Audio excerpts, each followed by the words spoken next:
Yeah, so the reason everybody's into religion is that A, it's convenient for the kings in the old days, yeah.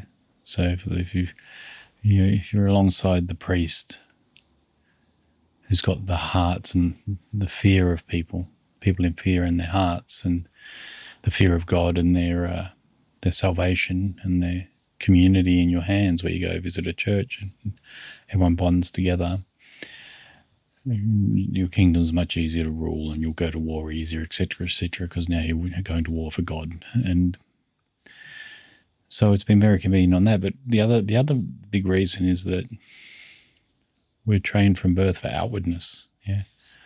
Just like a lion and a tiger and an ant and everything else is a chimpanzee. It's not inner work. It's all about the outer and survival. So we're trained for outer. So why wouldn't the first incarnation, or can we say step towards unity, would be an outer movement? Because that's what we're trained for. That's what we're used to. So the God's over there. We're up there. And it's my job to climb up to him or her.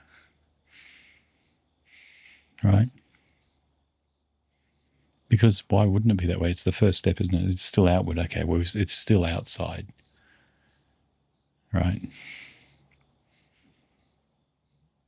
So it makes perfect sense, really.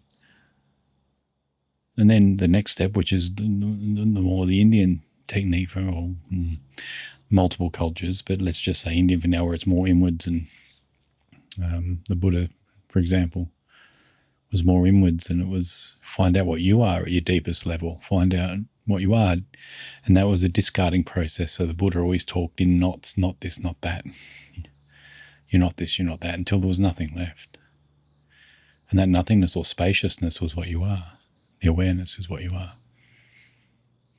But first you had to negate everything. And he would never say, so, we have to be careful with the words we say, emptiness or nothingness. They sound like objects. We're talking with them if they're objects. So he'd always just negate everything. It's not this, it's not that, it's not, until there was nothing left. Because any time there's a name, the mind's going to try and jump on it and create an image. So it's all part of the process, yeah? So it's inwards, and you discover God's self. And it's not from an egoic position. It's, that I doesn't exist. It's always been God's self. It's always been the mind of God. The seen and the unseen is the mind of God, and including the response, including the quote-unquote evil, including the angelical, all of it.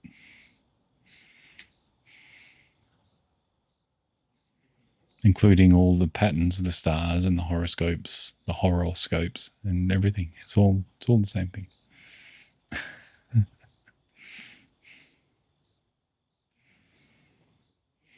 So find that, just keep coming inwards and inwards and inwards, and find, God's self, or self-realization, or enlightenment, or whatever you want to call it.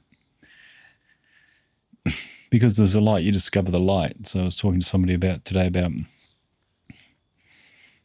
somebody had an animal die. Who was that? Oh, Kobe.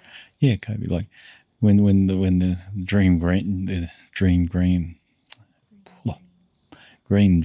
happens, like there's this animated thing there, even though they're sick, and there's just a vibration, and there's just aliveness there, and like that, there's just a sack of cells.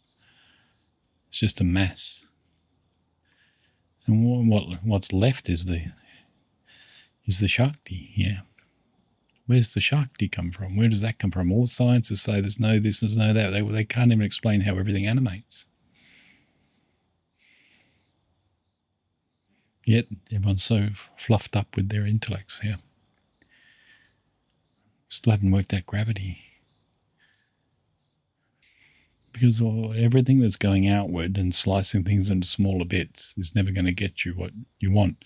And even if it does, like science discovering the double slit experiment where, the objects come from the waves. Okay, you've got that intellectual knowledge now. What good is it to you? Now what do you do? Oh, I'll go make dinner now. And what are you going to do after dinner? There's no alchemy happening. There's no change happening, except maybe a widening of perception. of things are bigger than I thought. That's about it. So this really is an inward, silent adventure, and all will be revealed. All will be revealed.